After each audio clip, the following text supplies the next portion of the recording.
Good late morning, actually afternoon, everyone.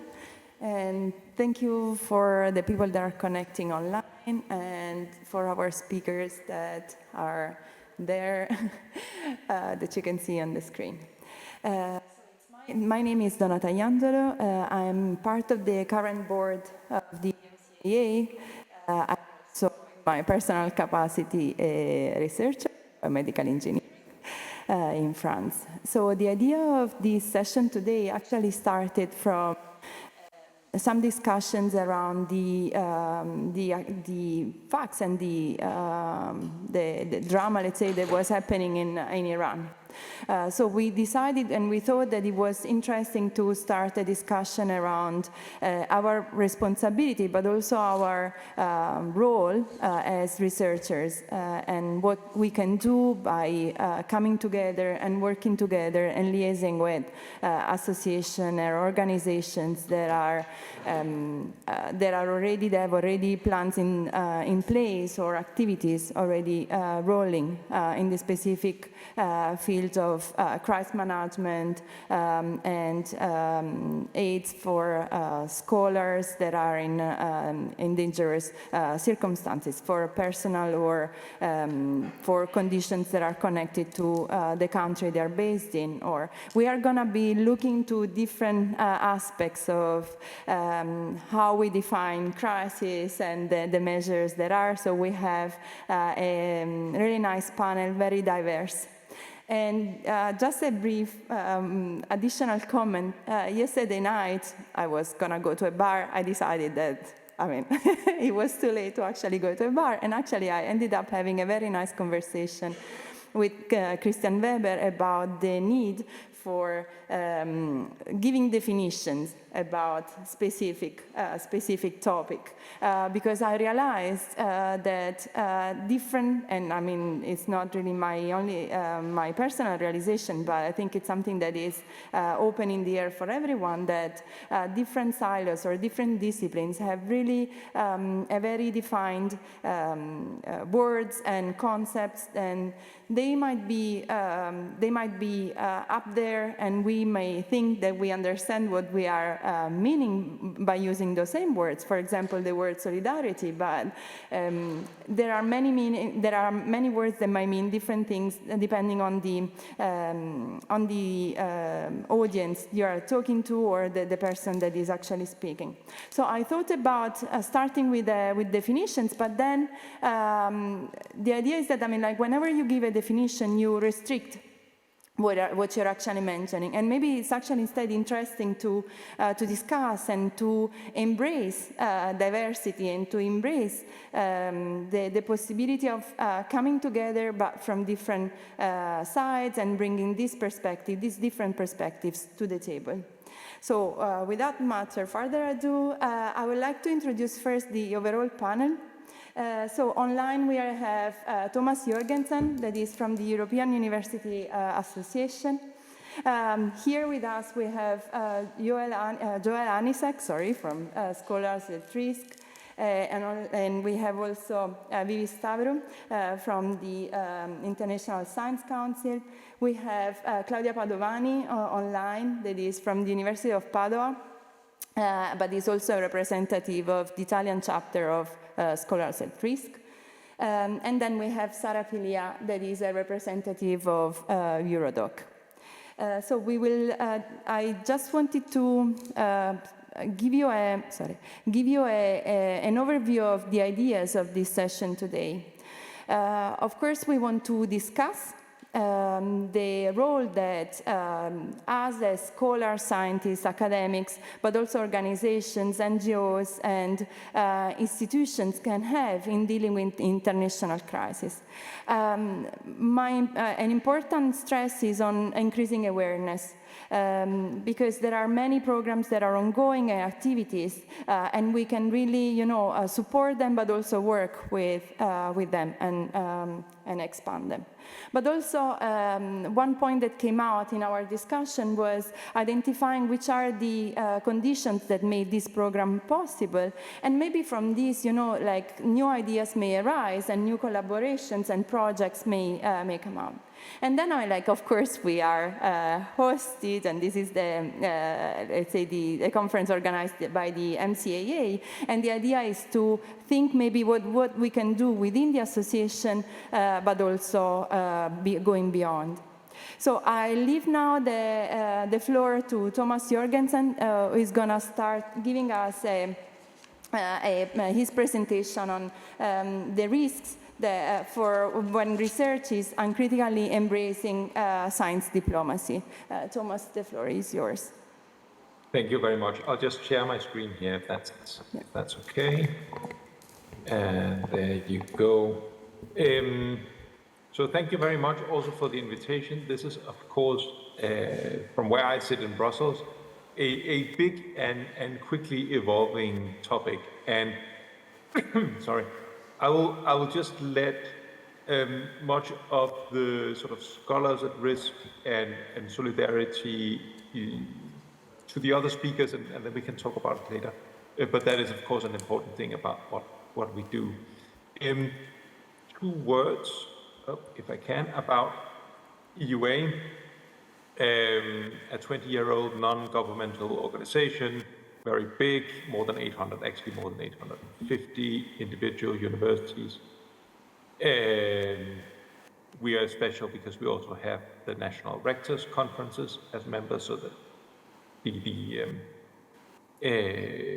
National University Association, so to speak. Bigger than the EU, but I'm going to be a little bit EU-centric now, but we are much bigger. Important thing, we are the independent voice of the university sector. We are funded by universities, and we give that view from the sector and in our policy work. But our main work is really exchange, peer learning, etc. This is who we are, a pretty standard sort of association in representing the interest of the sectors in Brussels and beyond.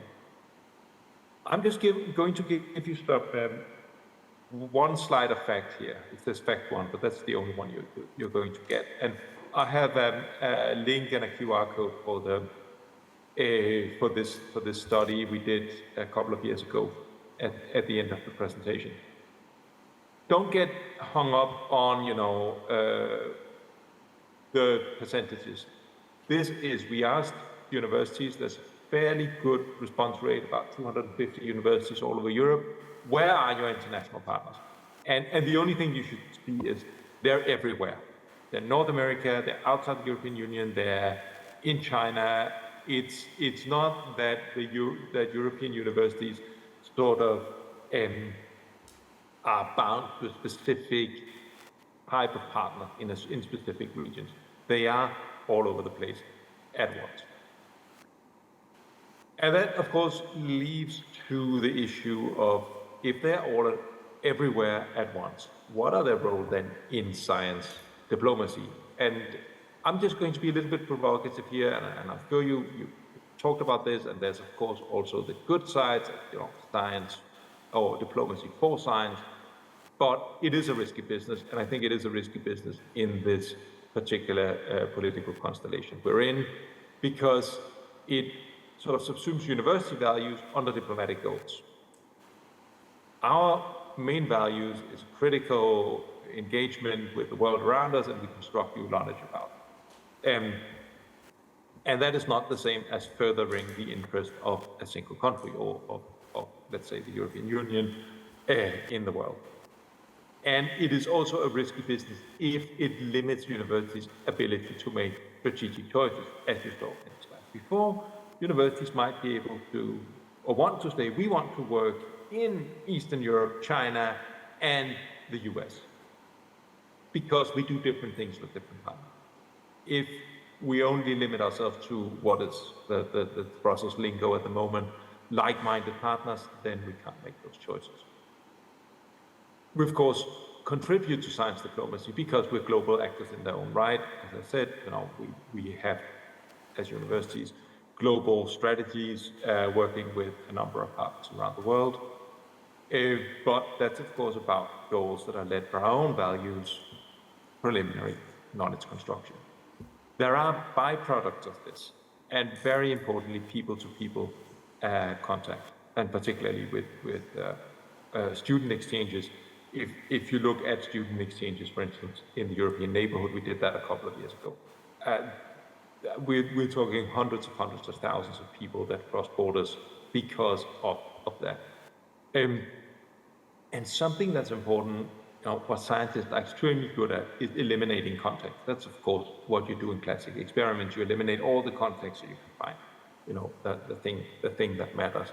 And that also goes to science diplomacy, of course, because you can eliminate the political context and say, now we are North Korea and we look at volcanoes, and that's what we look at, where we are politically, etc. It doesn't matter. We're looking at these volcanoes. Just to give one example of volcano research in North Korea, it's actually one of the places where this is very real and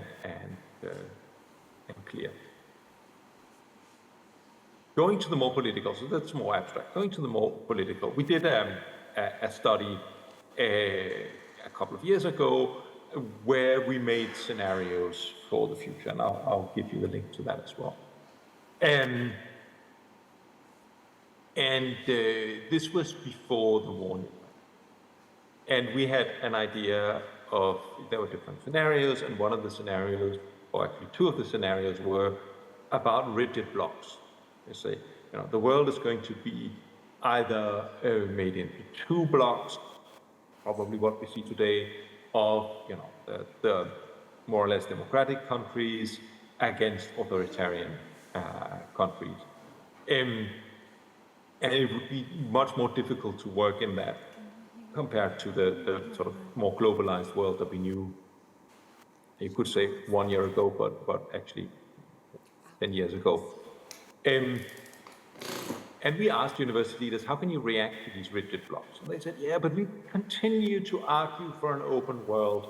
We would do this under the radar, science diplomacy, people-to-people contact, where the context does not matter. That is how we would react to a world that's really much more divided. And what they did say was there would be trade-offs in this world. There's a trade-off between being open and collaborate and the competition for international students and for research talents. And these are discussions, if you've been in this field for some years, that's sort of a discourse from 10, 15 years ago. Sorry. What also happened, I'll go a little bit into this, is an sort of anxious looking at what happened at the European scene, the European strategic autonomy, where the idea is that the EU, because this is what European means in this context, is able to make choices without being dependent on anybody else. And that also goes knowledge-wise. We should have a capacity for producing strategically important technologies by ourselves, and really by ourselves, in the sense of, it might be very nice that we can work with key partners like the UK on artificial intelligence. They're really good at this up in Manchester, but unfortunately we'd rather do it ourselves, even if we get better results with a partner.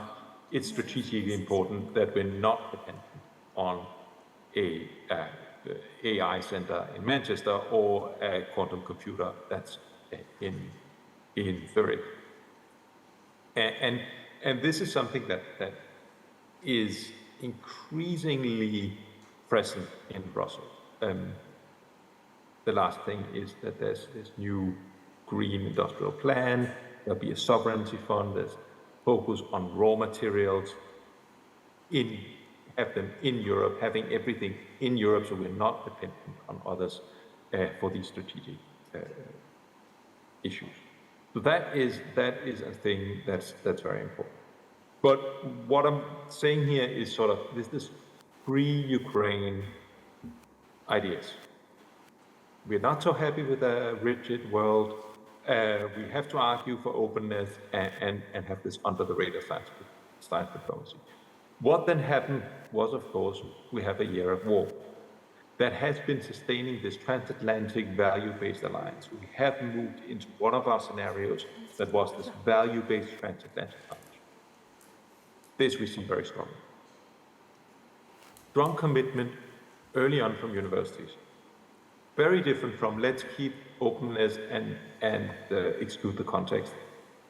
Also to cut ties to Russia. Also in places where it really hurts, like Arctic research, for instance, where it did really, really hurt. Very fast development from the EU, from economic sanctions to saying, okay, but we also close Horizon Europe for Russia completely. From the Russian side, we saw this official support, but we also saw, of course, opposition from students and academics, and that perhaps this individual institutions dichotomy that I'm sure we can talk more about when we talk about solidarity with individual researchers. So my point is that at this point in time, we have a very difficult context for the under-the-radar science diplomacy that we imagined just 2 years ago, 1 year ago. And instead of the sort of the competitiveness, openness trade-off, there is a much more explicit values openness trade-off. Yes, we want openness, but we also want to protect our values and protect our values against systems that do not share our values. Say, you know, we are happy to work. This is an example, actually, I discussed in another context yesterday. Let's say we will work on psychologists doing experiments on subliminal manipulation using AI systems. This is something that will be completely forbidden in the EU very soon, but there can be an exception for research. You know, psychologists do these kinds of experiments. And you cannot practice it. It's just to experiment. You cannot practice it because it will be forbidden. But it won't be forbidden elsewhere. So are we going to make this knowledge open so that the Chinese can use this in, let's say, sort of this techno-autocracy? There you have this value openness trade-off. Very, very, very clear. So this is my point. I just wanted to set this context about the actual political situation we're in, and I'm looking much forward to hear how that works. And the other thing we need to do concerning solidarity, concerning engagement. I'll just keep these two if you're interested in the survey we did on international partnerships. That has a lot more bar charts on how universities cooperate. It's from 2020, so it's not new, but I don't think it's overly dated either. If you want to read these pathways, scenarios for the futures, that's nice bedtime reading. It's a little bit less quantitative. You can do that. Either just scan the code now, or if the slides are shared, then you click on the blue link. I'll send these slides again because I sent some with you. So with that, I'll just say thank you for the attention.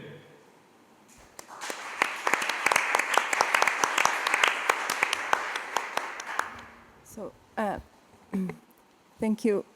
Okay. Oh, thank you. Oh my God. Thank you. My brain is thanking you. So, can you hear me? Okay, I hear you well. Okay, perfect. Sorry, Thomas. We had a bit of noise in the room, so we had to really focus to hear you. Sorry about that. But is it my microphone or is it the room? We were trying to solve this issue. So, okay, cool. We will pass now to the following speaker. We were gonna have discussion after the different presentation. So now the floor is for you, Joel. So you can come here. Do you want me to come there? Yeah, sure. I will do that. Yeah.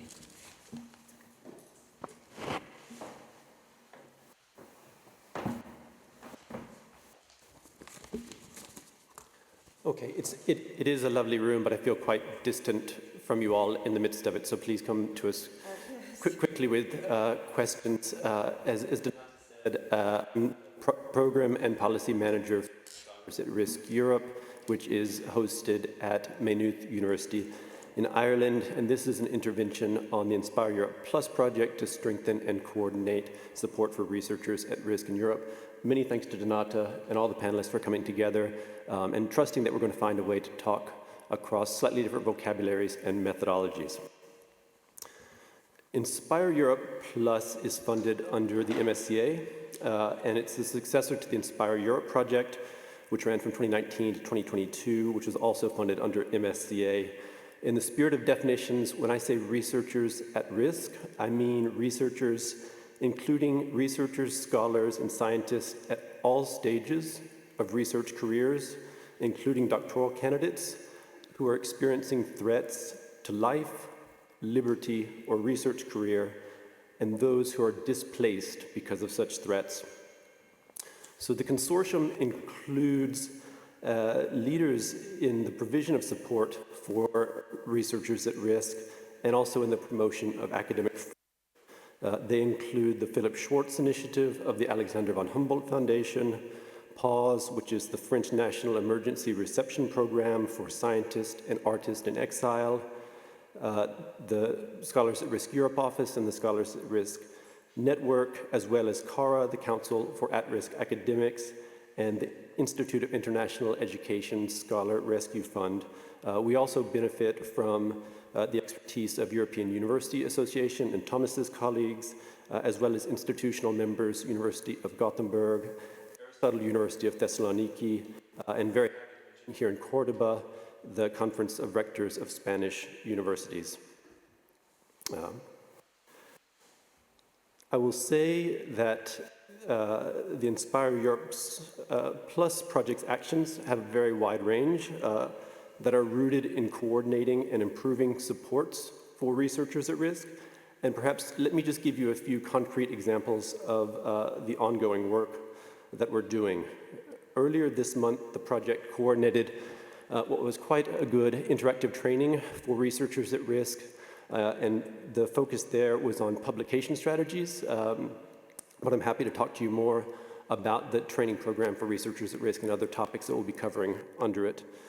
As well, I can share that in April, the project will host a leadership roundtable on institutional supports for researchers at risk in conjunction with EUA's annual conference in Gdansk. And recently, the project also hosted a webinar on remote fellowships for researchers at risk, and it's produced a guidance document on the same subject.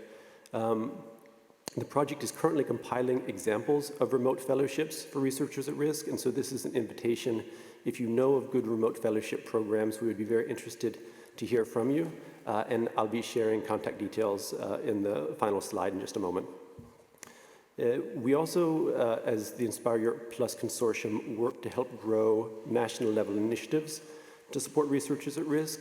We see those most strongly in Germany and France with the Philip Schwartz Initiative and the PAUSE program, but we've had good movement in other country contexts, including Greece, Sweden, and Ireland, just to name three, and I'd be happy to take questions on national level supports as well.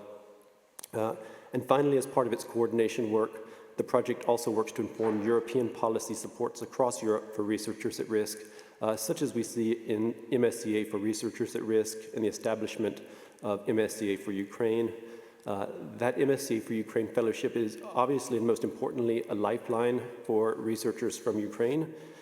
We also are glad that it presents a model for a stable and long-term scheme for researchers at risk from any country.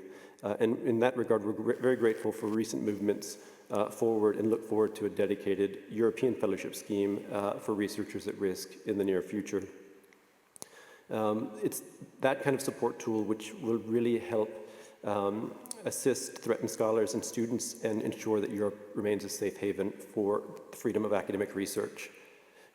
With regard, just as I start to close, with regard to broader support for academic freedom within the framework programs, we welcome the inclusion of a provision for academic freedom in the regulation establishing Horizon Europe, and we look broadly at recent statements, policies, actions, plans of the European research area, European higher education area, European education area, these have consistently, with growing emphasis, pointed to the importance of academic freedom, freedom of scientific research, institutional autonomy, and diversity and inclusion as core values of research, higher education, and democratic societies. And several of those have included solidarity with researchers at risk as a cornerstone of the agenda. And so in times like these, which I think you may agree feel very much like times of crisis, particularly as we're continuing to respond to Ukraine, but also to Afghanistan. We're looking at possible responses to Iran. We're continuing to be responsive on a longer-term basis to Turkey and Syria, and now again to Turkey and Syria in the aftermath of the earthquake, as well as spaces that we don't hear as much about, but are still engaged with, such as Ethiopia, Myanmar, Venezuela, and of course Belarus. All of these policy foundations are, I think, small signs for hope that we're moving in a good direction, and they're also consonant with the direct hosting offers and advocacy efforts that we see from institutions across Europe, and which I suppose that Claudia Padovani may speak more directly to. What I just want to say in closing is that what we need now, in addition to the European national and institutional level supports for researchers at risk, is also increased research around academic freedom, including the societal effects, both long-term and short-term effects, of what happens when academic freedom is repressed. And more specifically, we do need increased data around threats to academic freedom, and also increased knowledge around the effectiveness of the existing provisions. And I suppose that's another invitation to anyone here who might wish to take up that strand of research. You can find some work on this in the Academic Freedom Index, which is hosted by the Wiedem Institute in Gothenburg University, as well as FAU Erlangen, Nuremberg. You can also find some of this work in the Scholars at Risk Network Annual Free to Think report, which is compiled by SAR's Academic Freedom Monitoring Project. So this report highlights trends in attacks on higher education communities. I feel like I've switched to voice and I'm very tinny in the midst, but I'll draw to a close here. Simply to say that this report is one of the places that you can find some of the preliminary data, particularly in terms of attacks on the higher education community. We're also joined in that by human rights organizations and civil society. And you're invited to participate in that work by notifying the Scholars at Risk network of incidents, or by volunteering your time as a researcher associated with a project. This leads me to my final point, which is just that preliminary efforts in the development of European systems of monitoring and reporting on academic freedom are also underway, with separate initiatives being led by the European Research Area, the European Higher Education Area, and the European Parliament. All welcome. Ideally, monitoring efforts would be complementary and avoid duplication of efforts, but these monitoring efforts will be key in the promotion of policies, toolkits, and methodologies, which include science diplomacy, that can protect, promote, and implement academic freedom into the future. So I think I'll draw to a conclusion there, again with thanks to Donata, and looking forward to your questions.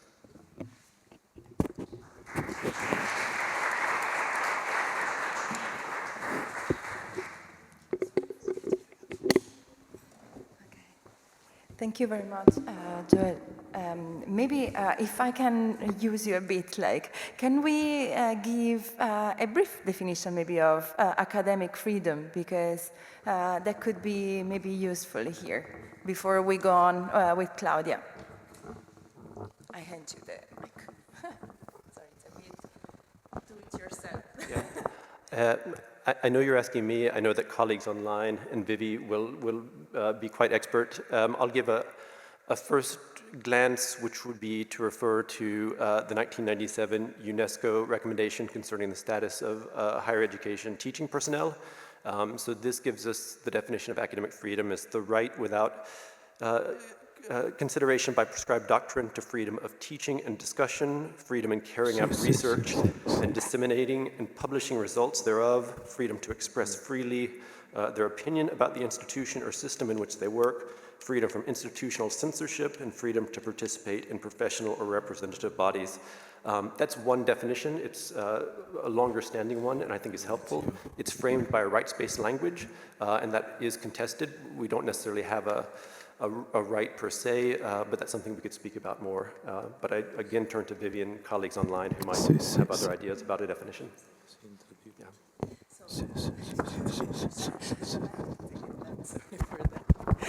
Okay.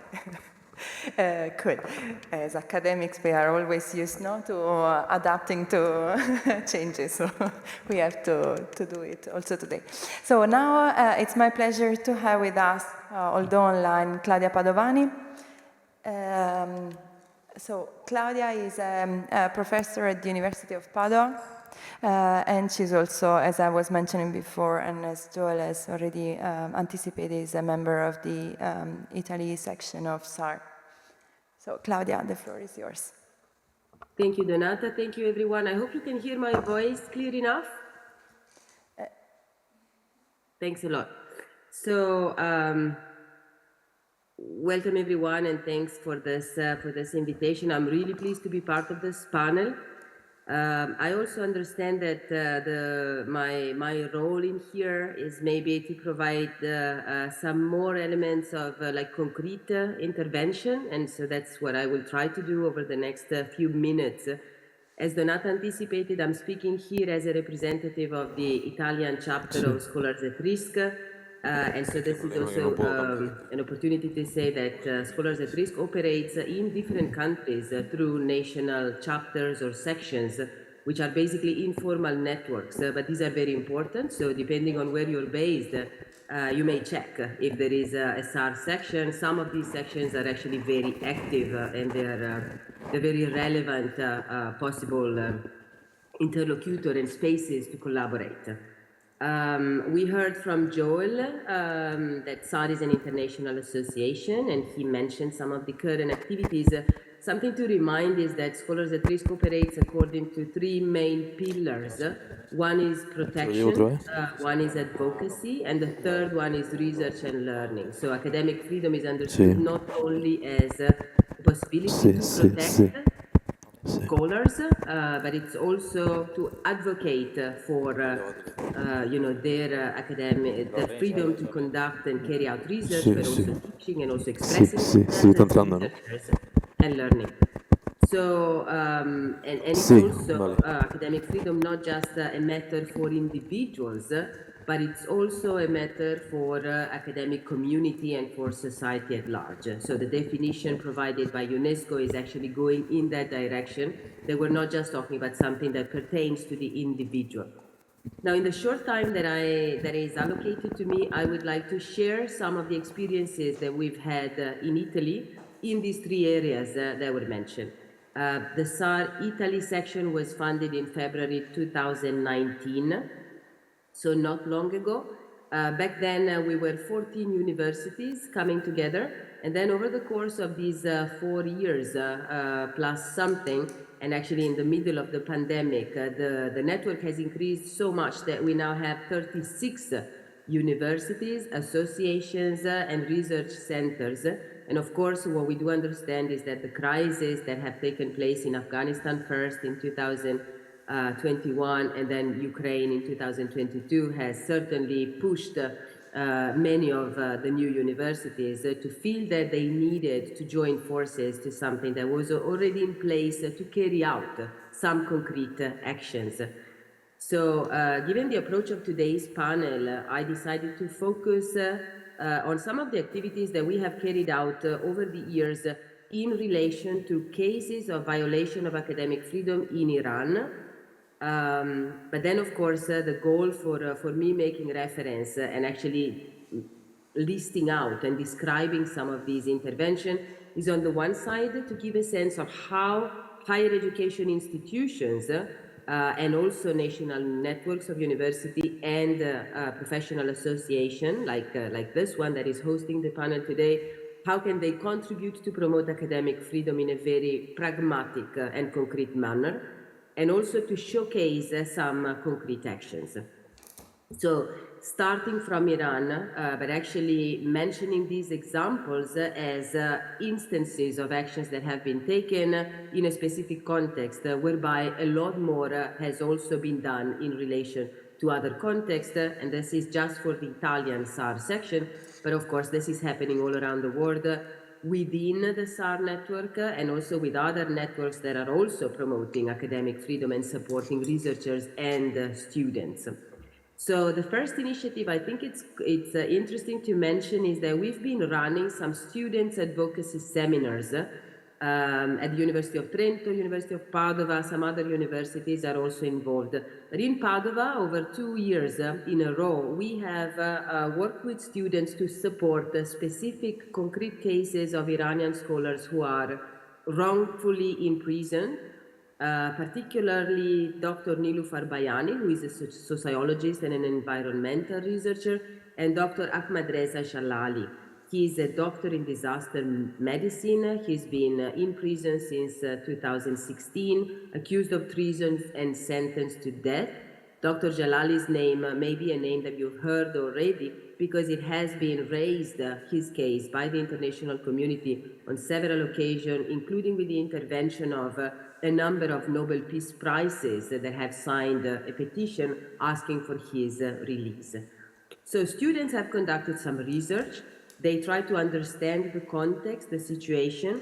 They've looked at existing advocacy initiatives that have been made in support of Dr. Jalali, and then they have organized their own advocacy actions.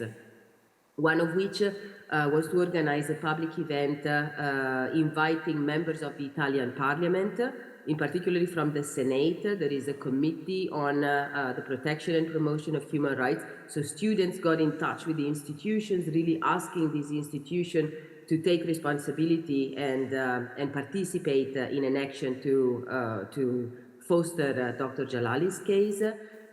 Students have collaborated with Amnesty International, both at the international level and the local level. So they also joined forces in supporting each other's campaigns in favor of Dr. Jalali.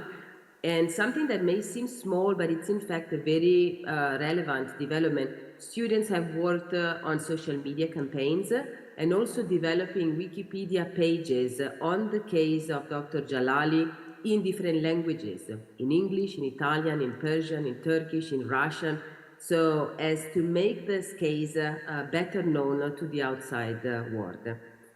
The situation of Dr. Jalali has been deteriorating over the years. He's lost weight, his health is very bad, he is being diagnosed with severe illness. But no sign of release came from the regime. So over the years, again, SAR Italy has joined forces with a number of other entities to ask for special intervention in his favor. So going back just in recent times, in November 2020, there has been an international petition which we as a network circulated through all the members of the network and also through the Conference of Rectors from the Italian universities. So that single letter has been signed also by the Rectors Conference.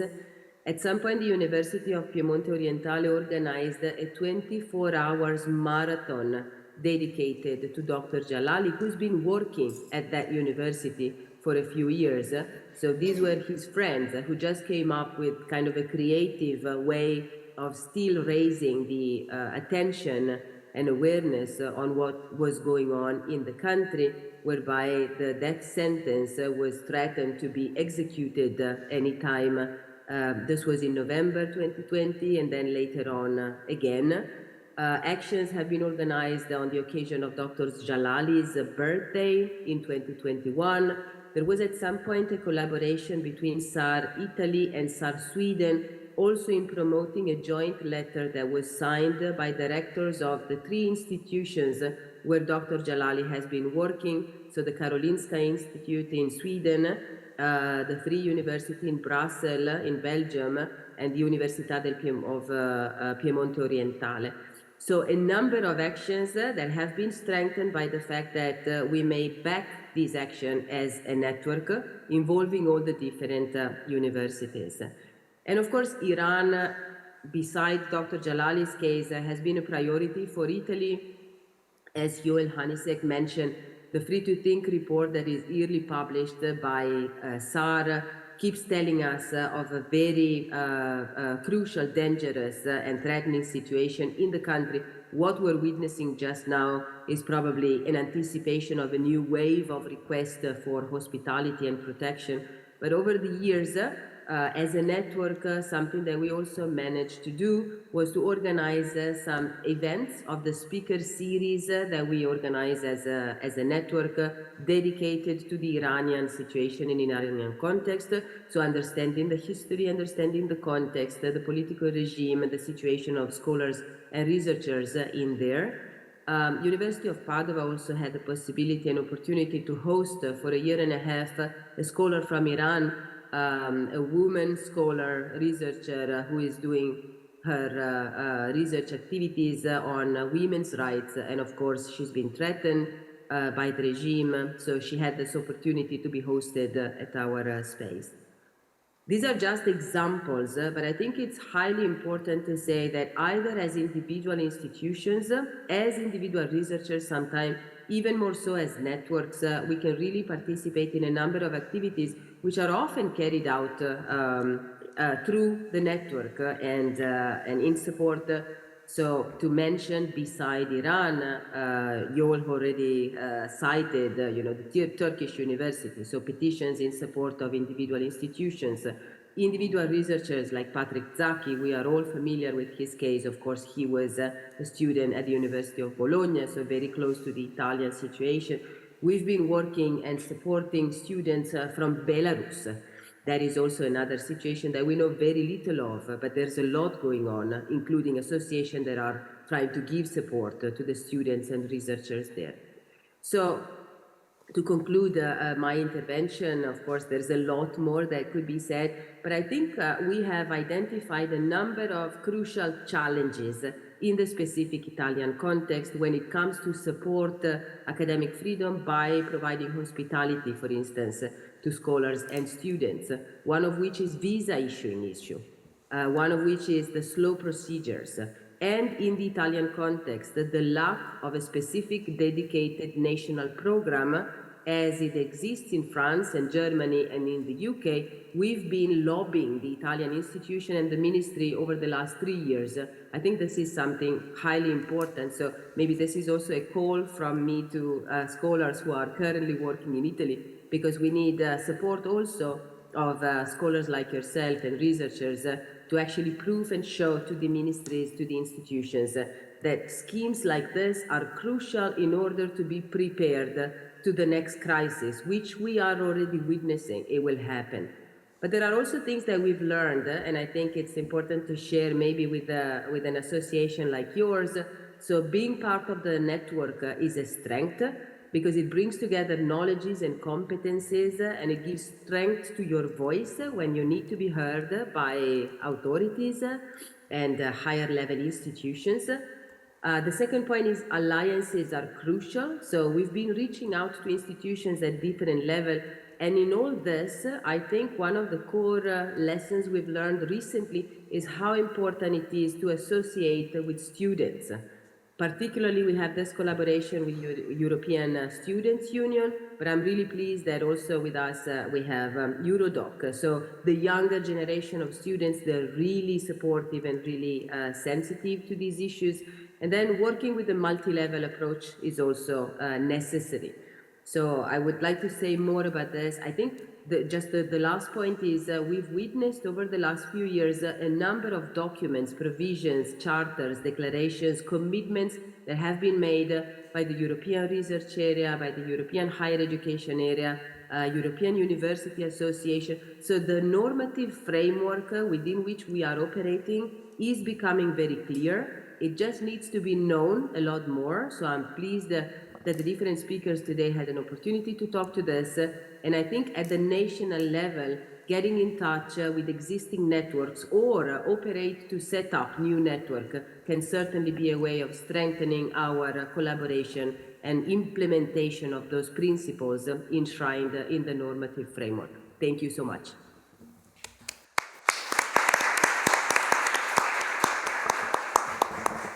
Thank you, Claudia, for the overview. That was really interesting, and I think, it gives, some ideas of how actually locally we can really be impactful. Okay, so now we have with us Sara Pilia, that is actually indeed from Eurodoc, and she's going to bring to the table the perspective of young scientists. I want to say that, I'm sorry, we are a bit behind schedule, so we will take a few questions, but then maybe we can keep the conversation during lunch. I didn't realize that time flew, actually. So, Sara, the floor is yours. Thanks. I'll try to be as quick as possible.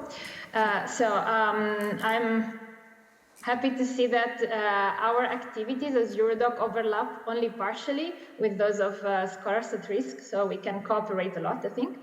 And it's really nice that we had this opportunity for exchanging views. So Eurodoc is an umbrella organization that represents early career researchers at the European level.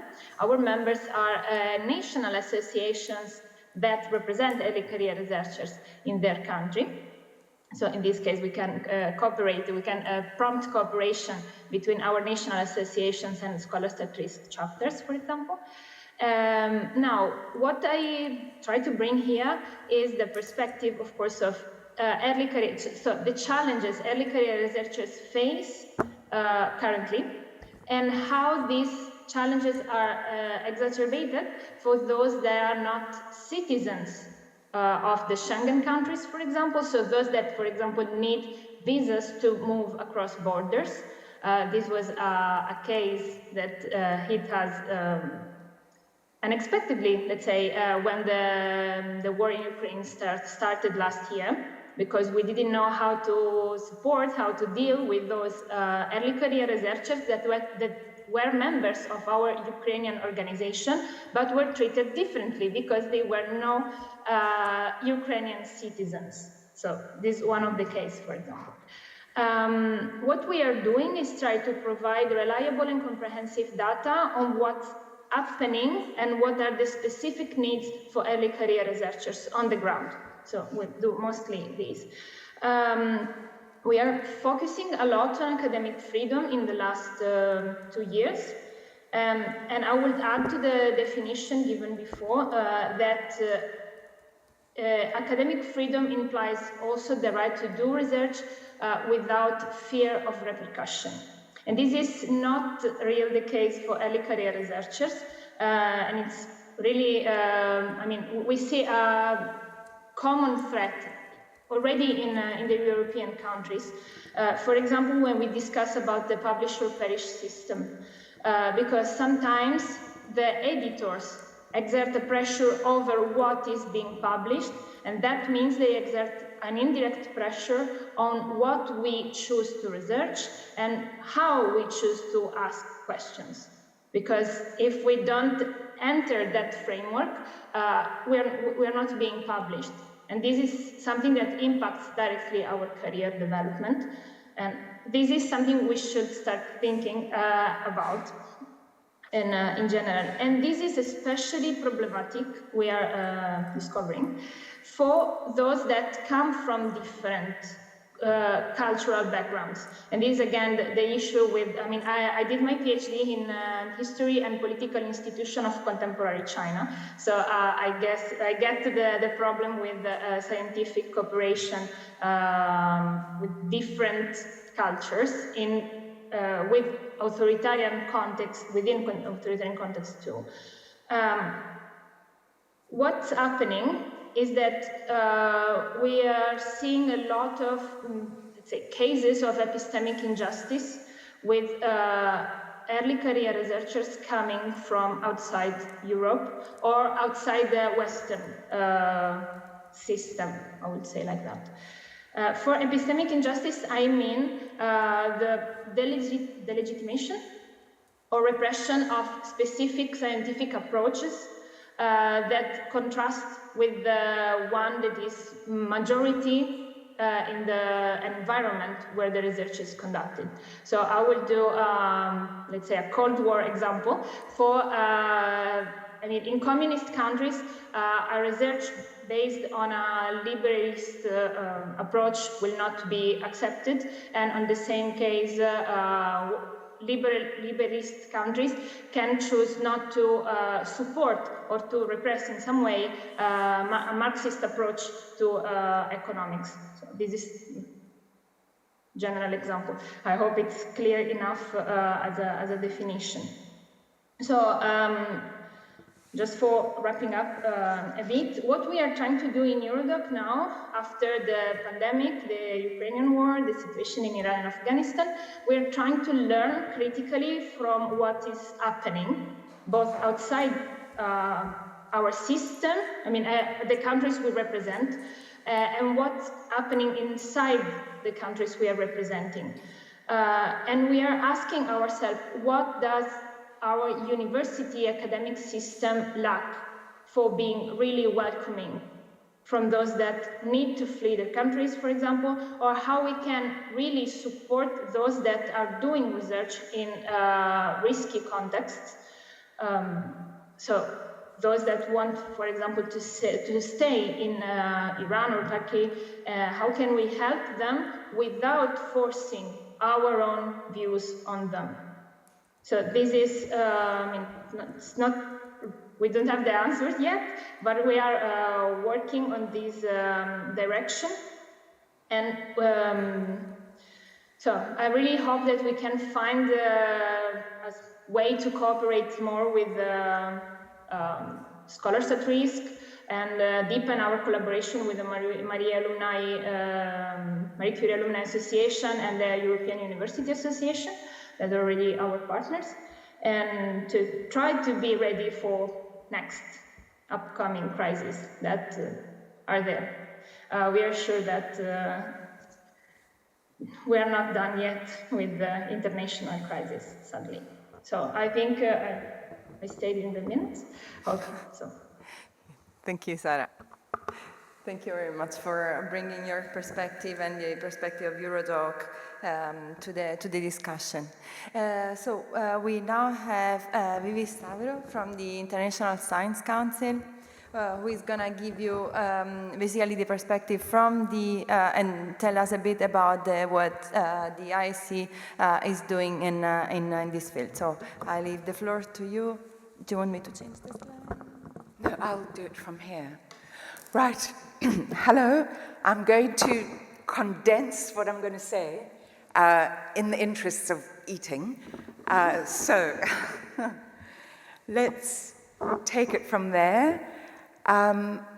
Peter, in the first day, Gluckman spoke to you a bit about the ISC, so I'm not going to do that. But just to emphasize, our 230 plus members across national and social sciences, and the membership are from funding agencies, academies, as well as the disciplinary unions, and we're moving more and more towards a model of bringing in individual membership as well. Now, over here, I've set out the core principles and frameworks underpinning the work of the Council, and we'll focus on the committee. I'm the Executive Secretary of the Committee for Freedom and Responsibility in Science. So we're looking at scientific freedom, and in setting out the principles of scientific freedom, both the types of freedoms that scientists should enjoy and the responsibilities that come with them, I just want to emphasize that this freedom looks at the principle sets out freedoms that scientists should enjoy in order to flourish, to conduct their research. Effectively, we're emphasizing which universal freedoms are key to science and the scientific endeavor, rather than suggesting that scientists need more freedom than everybody else. And this is a challenge that I constantly get when talking about this principle. Now, attacks on science are increasing. They always increase in times of crisis. It's something that we've seen throughout history, really, throughout the history of higher education and science. Now, in terms of the subject of today's session, the Council's mission is to be the global voice for science, to use our powerful convening power to draw attention to understanding the dynamics and impacts of international conflicts. Now, not only on geostrategic matters, but also on the critical agenda of the global commons, including sustainability, how to realistically sustain scientific collaboration in times of heightened nationalism. There's a lot of naivete in this as well, to illustrate how do we deal with the very genuine threat, for example, of the misuse of science and technology for destructive rather than constructive purposes. After all, war is not only a human conflict, it's also technological competition. There's also an urgent need to think about the science that is needed. So, for example, to double down on risk reduction and examining ways to counteract the deficit in risk listening. And I'm going to focus on these latter 2 points to mobilize the scientific community to swiftly support the scientists affected by conflict, and to examine the impact, to take an inner look at ourselves, to examine the impact of conflicts on the higher education and science system itself, and our role in post-conflict reconstruction and strengthening the resilience of science systems in the face of conflicts, 21st century hybrid warfare, and catastrophes such as pandemics, human-induced natural disasters, the cascading transnational polycrises that we are in at the moment. So I want to illustrate this work by looking at what the Committee for Freedom and Responsibility does. We've got 2 broad areas of work, projects, which you can see under the action plan, and casework. To be specific about casework, we've got a more limited mandate than Scholars at Risk, for example, in that we monitor individual and generic cases of scientists whose freedoms and rights are restricted as a result of carrying out their research, and provide assistance in such cases where the ISC's intervention can provide relief and offer and support activities of the other relevant actors in this field. It's a work at the intersection of science and human rights, really. And in doing so, we work extremely closely. We have a partnership with Scholars at Risk and with the relevant human rights, freedom and responsibility committees amongst all our members. The most common case, type of case referred to us, I'll categorize our cases into 3 broad categories. One is threats to scientific freedoms of expression, movement, and association. The other are threats to the responsible conduct of science by individual scientists, scientific organizations, and state actors. And the third type of threat, and I'll focus on this, is the more diffuse one, namely threats to the integrity and longevity of science systems and infrastructures around the world. Now, these cases may involve political interference with academic leadership, with national scientific governance. We know here the social sciences are particularly targeted. Universities, as is happening in Nicaragua at the moment and for the last year, can be subject to intellectual dismantling, even targeted for destruction. Conflicts, climate change, and other human-induced natural disasters are displacing untold numbers of people, including scientists, doctors, engineers, and others with valuable scientific training. In war, in particular, before that, these massive, complex, often ongoing disasters threaten not only individual scientists, but also whole science systems and infrastructures, which in wars are often deliberately targeted. So, science in times of crisis, and here I'm just focusing on the work that ISC is doing with partners. We, together with the Inter-Academy Partnership and UNESCO twice, the World Academy of Sciences, we launched Science in Exile.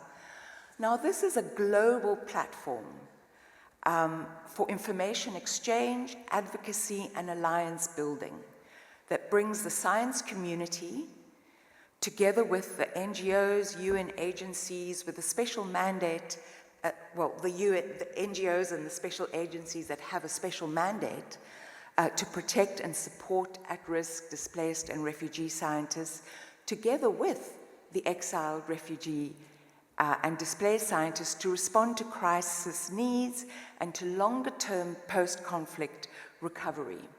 Over here, we're not seeking to duplicate the work that Scholars at Risk and our partners in this endeavor are doing. We seek to draw attention from the science community to this and to get the scientific community writ large. Also looking, one of the reasons why we focus on scientific freedom and not academic freedom is that science does not only take place within an academic setting, and researchers who are involved and who produce peer-reviewed research, to use that more limited phrase, are not only academic scientists. So it's a broader. So when I talk about the science community writ large, that's exactly what I mean. So it's we do advocacy and influence, put out this declaration, and help to amplify our partners' advocacy efforts. And also part of Science in Exile, and actually which the ISC is playing a particularly key role there, is with Afghanistan in 2021 and now with Ukraine since 2022, we've got this, again, a global platform, what we call a Science in Exile stakeholders group. Currently, we're working with Ukraine, and again, it brings together the broader science communities with the NGOs, UN, etc., to look at how we can focus and mobilize around an issue, to learn from each other's experiences, to look at gaps in research as well as gaps in action, and to elevate, to look at local experiences and then to look at the global consequences of those. For example, with Ukraine, we had a conference in June 22. The slide looks at the report that came out of it. And one of the key recommendations that came from the floor was to start coordinating around predictability, to strengthen capacity on predictability of response. I'll get back to that. We're also organizing a series of conferences on the 20th of March and the 21st and the 22nd in partnership. It's led by ALIA, the All-European group of academies, together with us, and in partnership with Science Europe, National Research Foundation of Ukraine, and the Young Scientists Council of Ukraine. These groupings, the Science in Exile Crisis Stakeholders Group, and the conferences, we insist and we have, and it's been an organic process that 50% or more of everybody who's involved is from the affected community, the affected country itself. Let me move on. Right. A big gap that emerged in our work, it was obvious that the science community had not looked at itself, I've got over here quotes from UNESCO's 2017 recommendations. And in fact, on Wednesday, there was an editorial on Science looking at this very issue, that there's no global framework in which to understand the long-term needs of science systems, which can help frame both preventative and emergency measures, the sort of pre-crisis phase, clear mechanisms with which to engage the scientific community from the phase, from the crisis management phase in terms of prevention, and then during the crisis, scientific collaboration, science diplomacy, and also humanitarian coordination, such as the science community is involved in during crises, through to our role and our thoughts around post-conflict rebuilding. We've just completed a desk review as a first step towards scoping a more effective, joined up and predictable approach to the protection and rebuilding of science systems, with the aim of, this is a first step, with the aim of then reaching out to all our partners, to yourselves in this field, to take this forward.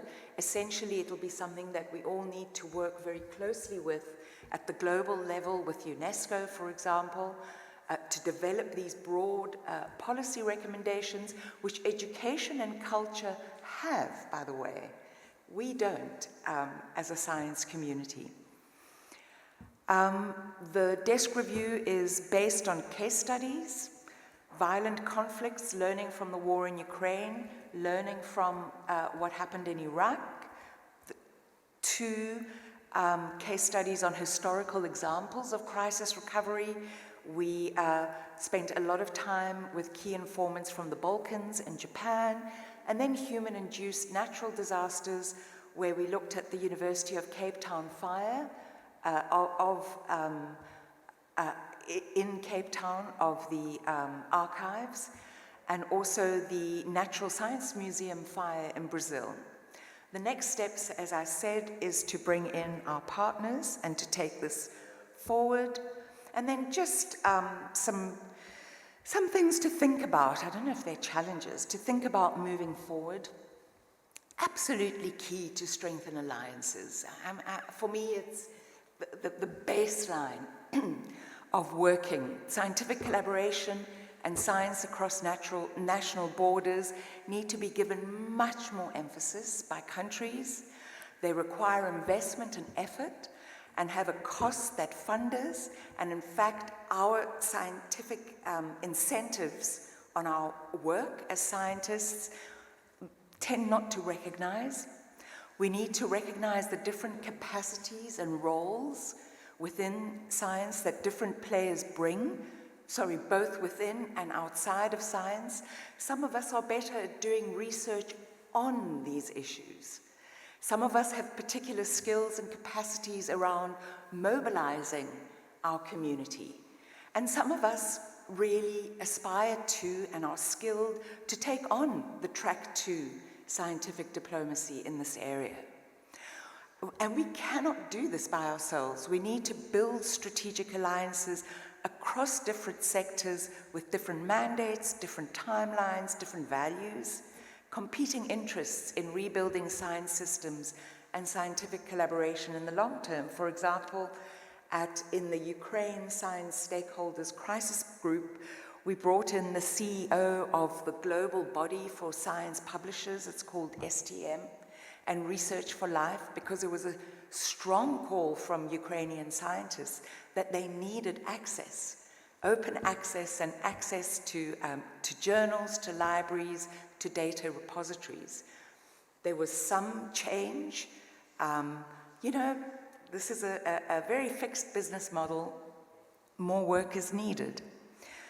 Research, policy for science, shaping the solidarity into policy and guidelines, and also revisiting science advice and science diplomacy, updating us for our new world? What is the state of science diplomacy now? What should it be? Or rather, what do we need it to be in the future? And here it's, you know, MCAA is you're building your science diplomacy capacity, and it's really, we in this moment, as I said, living in crises with geopolitical shifts emerging within our eyes. It's an exciting moment, it's full of opportunities, and it's really the time to collaborate, to build these alliances that take us out of our comfort zones and to move forward in this. So I look forward to further collaboration with you. Thank you.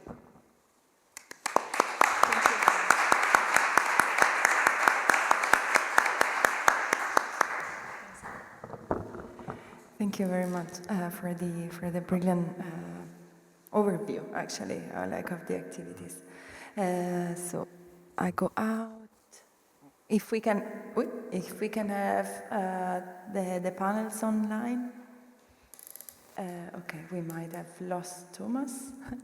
Okay, so first of all, thank you. I mean, I think we heard like different perspectives and different about different programs that are ongoing, but also some definitions or some perspectives on some words and terms, the terminology that is really important to understand in this domain and to master in this domain. I would like to ask if anyone would have any comment or question for our speakers.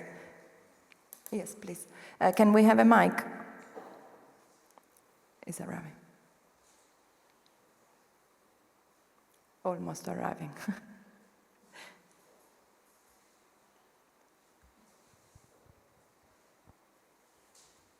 Maybe. Okay. Any question? Yes. Sometimes. Relaxed.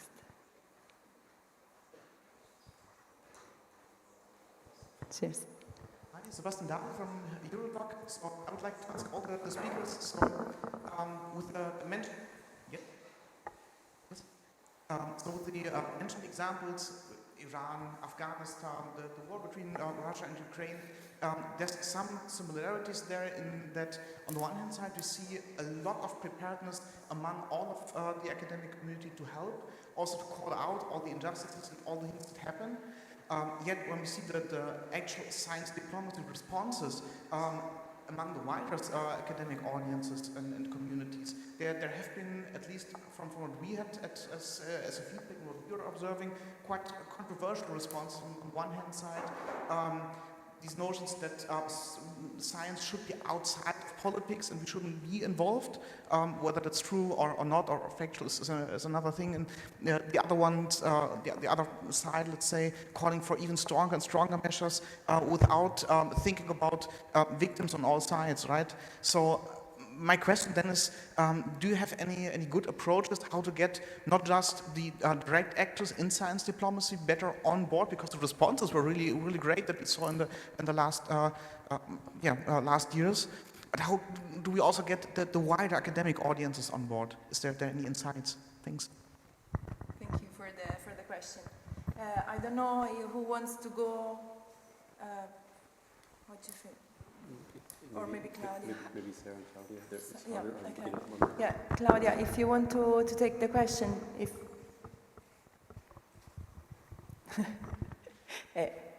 Thanks, Donata. Actually, it was a bit difficult to hear from home. So I think I got the very last sentence, which is how to get the wider academic community on board. And if I understand correctly, part of the issue is also in the tension between science and politics and how the two are related, right? Yes. So I think what we've, when it comes to crisis, which is the turning moment, crisis implies taking decisions, which is political per se. So science that is involved in these moments where decisions are to be taken, I think we can no longer afford to consider or presume that science is detached from the rest. And I think the experience we've had has also proven to be quite interesting, because as far as engaging the wider academic community, when the crises have come, and here I'm still referring to the Italian experience, but it's similar to other countries, a lot more interest from the side of different universities and associations have emerged. And so there is a very strong feeling that something needs to be done. Now, how this is done, and the very fact that universities and the academic community can have a voice in that direction, I think that's highly relevant. Now, there are no solutions. Of course, every context is different from the other.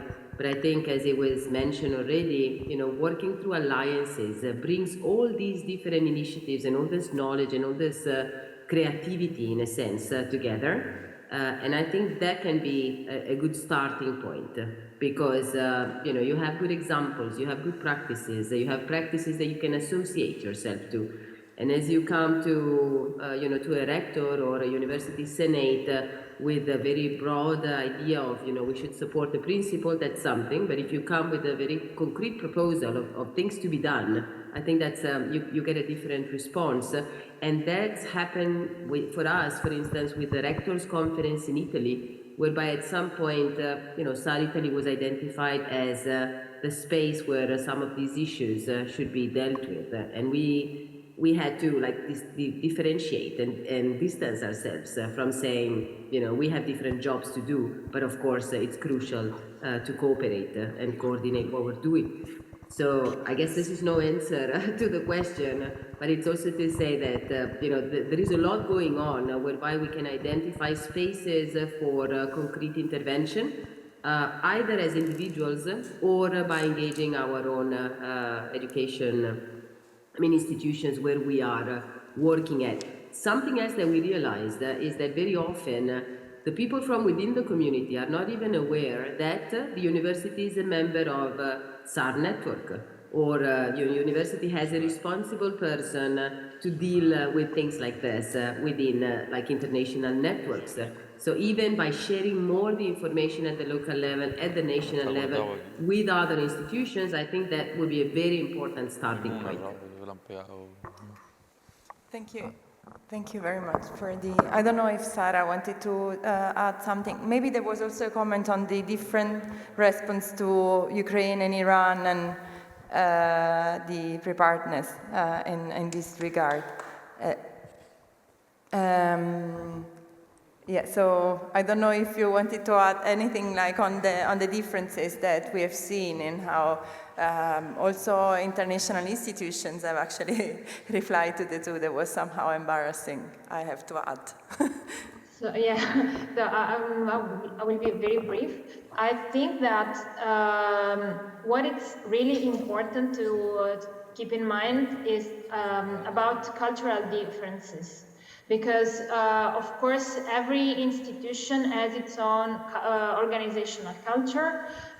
Each organization puts some topics higher in their priority list. And this is a way that shapes, it's something that shapes the way they use for responding to the situation. Of course, we can't really compare the Ukrainian situation with the Iranian one, because it's really different thing. Again, we should try to, maybe I don't know to say that properly, but to listen before proposing solutions and try to co-construct the solutions with people on the field. There is no one solution that is good for all.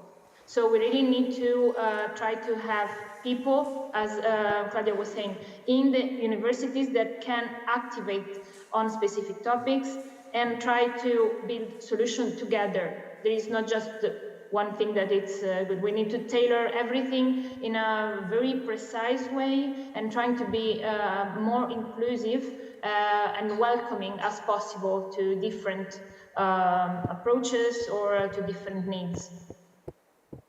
Thank you. I don't know if there is anyone else who had a comment or a question from the public. Donata, sorry, yes. I don't want to steal too much time, but maybe on the point of different handling of different crises, yes, I think please. it's highly important I would like to restate something that I said before. So we have witnessed the differences in the ways in which the crisis in Afghanistan has been dealt with and the crisis in Ukraine. We know there are lots of reasons for this, and of course also the position and the presence of researchers from Ukraine at our universities nowadays is very different from that of Afghani scholars, because their expectation, their future, their thinking of what will come next is also very different. So there are differences in the ways in which institutions are dealing with things, and there are differences in the personal experiences of people that come to our university. So being prepared is also about being prepared to a wide diversity of situations. But the preparedness thing is the core issue. And the mention I was making of the lack of national programs in many of our countries, I think that is a core issue. Because what we're witnessing in Iran, we've been witnessing for months now, years before, as I said, in all the narrative that I made before. But I mean, we are witnessing this for time. I have not heard of instances and signs of becoming more prepared to what will come in the next few months. And I think developing these national programs will be a way in which the next crisis will no longer be an urgency, an emergency, and a crisis, but it will be part of a system being set up to be able to handle whatever is coming. Although, of course, we would like this crisis not to happen, but this is what we're witnessing. So being prepared, preparedness, I think, is the huge challenge that is implied here. Okay, thank you very much, Claudia. Joel, you wanted to add something, then Sarah, Vivi, sorry, you wanted to. Just in the briefest terms, supporting everything that Claudia and Sarah have said, this is just one more reason that Inspire Europe Plus has been pushing for a country-agnostic European fellowship, both for preparedness and also for that radical promise, which we see in terms of research crossing borders and support for researchers at risk that's not linked to national points of origin. Okay, thank you. And Vivi, sorry, please go. I mean, just looking at the differences, for example, with Afghanistan and Ukraine, people respond from different places. You know, science is political, we are political creatures. So the way we respond is from our hearts, from our nationalism, from our prejudices, from our altruism. We need to try, and this is, I'm going to argue again, to get back to policy, to get back to guidelines and policies that can help regulate our responses, where we are slightly less dependent on the politics of the moment, on who responds to a particular campaign, and can draw on building a type of building models, building on collective funds. For example, culture and heritage have got quite a vast collective fund that sits at UNESCO, completely, it's too little for what is needed, but that is drawn upon in a crisis. So we really need to look at much more systematic, pulled together and predictable responses in this area. Thanks. Thank you very much. I think that maybe in the interest of time, we draw the session to an end, but I wanted to thank everyone online and in the room today to join us and to join the debate. And I would ask you to get engaged and maybe to connect and like you have lunch, but also the contacts of the speakers and of the organization and NGOs that are active in this field. And thank you once again to all the speakers and the panelists to be here today with us and online. Thank you, Claudia and Sarah. Thanks again, and Thomas as well. Thank you. Bye.